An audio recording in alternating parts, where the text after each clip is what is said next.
Почему в эпоху метамодерна нам следует обратить внимание на якутский фильм под названием «Локутон на Нюрбу»? Мы живем во время, когда кино снова становится искренним. После десятилетий иронии, постмодерна, блестящих масок, зрителю, наконец, снова хочется чувствовать. И вот, из самого сердца Якутии приходит фильм, где нет спецэффектов, пафоса, но есть сила, которая заставляет замолчать все вокруг. Это «Локутон на Нюргугун», якутская история любви, такая чистая и настоящая, что кажется, будто ты смотришь не кино, а чью-то память. И вы послушайте, он бедный парень, кулут, как говорится. Она девушка из богатой уважаемой семьи. Их чувства запрещены, но любовь не подчиняется правилам. Это якутский Ромео и Джульетта, но без красивой позы, только природа, дыхание и правда. Почему этот фильм важен именно сейчас?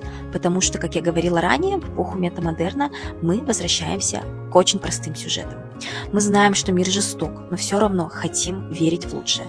«Локутон на Нюргугун» — это про то, как любовь сильнее страха, как любовь выживает, когда ее рассказывают с нежностью, и как в самой северной тишине стучит сердце. Это не просто региональный фильм, это знак того, что национальное кино может быть великим, и что настоящая сила в искренности, в языке, в земле.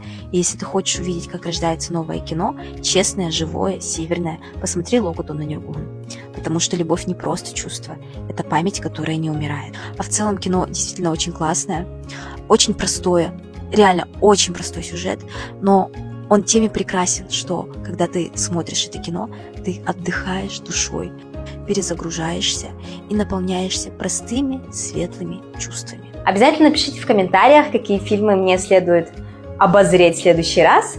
И с вами была Даина, я говорю просто о кино, в особенности о якутском. Всем пока!